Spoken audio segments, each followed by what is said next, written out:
Frank, who is going to give us an update on the 2050 KC region population and employment projections. Thank you. So this is an exercise we do every time we update the long-range transportation plan. We have to first forecast population and employment levels for the region in order to forecast travel demand. And so we use a two-step process for that. We forecast the region as a whole as a single unit based on a model that compares how we compete against the rest of the country. And then we distribute the total amount of population employment to small areas, the census tracts and transportation zones, and so on. This work is overseen by the Technical Forecast Committee, which is a committee of local government planners from most of your jurisdictions. Beyond the transportation plan, this is used by a wide variety of entities, from school districts to private employers to utilities. Anyone who's looking long-term, we'll use this as a starting point. They won't necessarily adopt these forecasts, but Mark will adopt these forecasts in June of 2025 when we adopt the plan. So this is the first draft. This is where we are today. This forecast is still under review by the Technical Forecast Committee, but we're sharing with you today to gather your input as well as we try and finalize the forecast over the next few months. As I said, two different models are used, and I won't go into the details about the REMI model. We've been using it for several years, since 1988 or so. It's updated every year, so it's not the same models we got in 1988. But one of the key factors is it uses a national forecast to drive it. We have to know how the U.S. is expected to change in order to forecast how Kansas City is forecast to change. And so we use Census Bureau forecasts for population and Bureau of Labor Statistics forecasts for employment to drive this model. We will also be presenting to you at a later point the distribution, and that's really where the Technical Forecast Committee tends to engage the most. How much growth is going to occur of the region's growth is going to occur in your neck of the woods, but that's not for today. Today we're just looking at the totals. This is our sort of planned schedule. So you're getting a first draft today. Hopefully by June we can finalize these forecasts. We'll have a first draft of the small area forecasts in July. And then we'll finalize those in January of next year in preparation for adoption in June of next year. So here's the population and employment forecast, the draft. The one thing I'll say in terms of its relationship to transportation is that the overall level of growth really is probably the most important determinant of how much VMT we have and how much emissions we have. So it probably is the most important set of the forecasts. The distribution also matters, but when we do sensitivity testing, this really matters a lot to how our transportation system performs. So as I said, the U.S. input we use is the Census Bureau's forecast, and one of the things that's changed is the Census Bureau has lowered their forecast for the U.S. This showing you that from the last time we updated these forecasts, the U.S. forecasts are running a little bit slower, about 1.2 million per year lower on average by the time we get to the end of the forecast period, and that will have implications for how much growth we can expect here in Kansas City. The main reason for it is change in birth rates, change in births. So you can see the substantial difference in the level of births, and that's because of declining fertility rates of women. Baby boomer times, we were 3 and 4 kids per household on average. That's pretty rare. In the 1970s, that went down to 1.7, historically very low for us. Sort of rebounded with the rebounding of the economy after some recessions in the 70s. But since the Great Recession in 2008, the fertility rates have declined and done nothing but decline. In fact, did not rebound as the economy rebounded. And so these forecasts reflect that reality. They don't show the fertility rates going down any lower than they are today. They're basically stable at 1.6, but replacement level is 2.1. In order to have it, replace 2 parents with 2 kids, plus some deaths of kids as when they're young. 2.1 is the replacement level. The prior forecast had at 1.8, and the new forecast had about 1.6, which is very close to what it is today. There's a slight change in deaths. There was some change in mortality rates, in part because of COVID, sort of delayed the rate at which we're expected to live longer a bit, but really kind of a minor change in terms of deaths.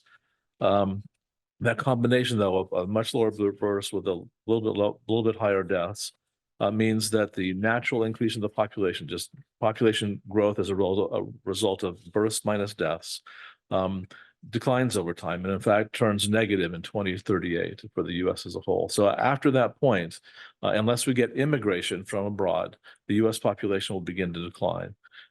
We do forecast immigration to occur, and so that point where US population begins to decline is postponed until 2080. But the US population is projected to decline beginning at that point. So what immigration assumption are we going to make? And this is a policy rate. There's many more people want to come to our country than we're able to let in, and so or want to let in. And so the orange line there is what the Census Bureau's new forecast adopted, which was sort of the rate during the last administration, the Trump administration. You can see what's happened, since 2020, where it's really increased quite substantially. The red line is from the Congressional Budget Office. They say it's going to stay high for a little bit, but it's going to gradually decline back to its more historic level of about 1.1 million per year. Recent discussions in Washington, everyone is agreeing that immigration is too high. This is a question about what we want to do about it. And so my belief is that the CBO projection is probably more realistic than the Census Bureau projection.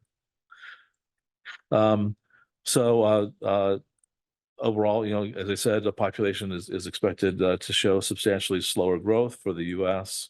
And what's driving that? This chart begins to show you that. So there's two bars for births, and you see the 2023 bar is a lot shorter than the 2017 bar. The deaths bar is slightly higher, and the net immigration is slightly lower in the Census Bureau's forecasts. This is just taking the difference between those two bars. So again, you can see the births are substantially lower, deaths slightly higher. Natural increase is lower by about 20 million over the period. Net immigration is lower in the Census Bureau forecast, leading to overall about 26 million fewer people.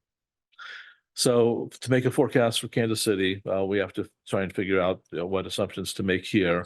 And basically, this birth rate assumption seems legitimate to us. Falling birth rates are being experienced around the world. Some are countries much lower than us. The Census Bureau's forecast is showing it stable from where it is right now, not going down any farther. That could be optimistic, but I'm willing to make that assumption. And then the immigration assumption, I think the Bureau's is too restrictive, that the CBO one is better. And so something that sort of reverts to our long-term average seems more reasonable to make a long-term forecast. So based on that, we ran that through our local model, our regional model, REMI, and come up with a forecast that looks like this. So you can see that the slope of the line does flatten a bit for both population and even more so for employment. If we look at the population change on a 5-year basis, you can see that we've been adding about 100,000 every 5 years, 200,000 a decade for the last couple of decades. What we show is growth at about half that rate, a little bit more, about 60% of that rate moving forward. The employment one, sorry, the employment one. Apparently, the employment one didn't make it. The employment figure shows a more substantial decline in growth rate. That's one of the things that we'll probably be looking at. I think that line was probably too flat, in my opinion, and so we're going to we'll be looking at that. When we look at the population by age, you can see the impact of the lower birth rates as we move forward in time. By 2030, 2040, 2050, substantially lower population at the bottom end of the pyramid, much older population, more adults, more seniors, has tremendous impacts for the kind of housing that we need, frankly, the kinds of transportation systems that we need, and so on as we move forward. And one of the things that that an aging population does is it reduces the overall level of participation in the labor force. So we'll have, the population is growth is declining, so we'll have fewer people of working age than we had in the past in our prior forecast. But also because they're older, they don't participate as high at as high a rate, and that produces a lower growth in the overall workforce, which restricts the amount of employment. So maybe here's where the employment is. And you see that we have right now we're in a period of a strong rebound from the COVID recession, but all the models, all the national forecasts say that we are going to slow dramatically over the next 5 years. Again, I think this might be too much, but that general trend is probably accurate. And so if we just compare what our last forecast was to what this draft forecast says, we were going to grow by in our last forecast by about 500,000 people, close to 250,000 jobs.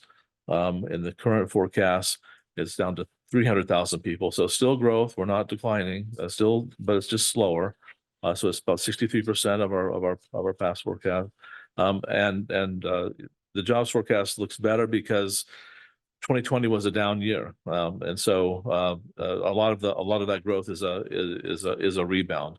I do think the out years, as I said, is probably a little bit too restrictive. We'll be working on that as we move forward, but nonetheless, both of them are going to show a decline in the amount of growth that we have available for population growth in your jurisdictions. So there's things that aren't considered yet.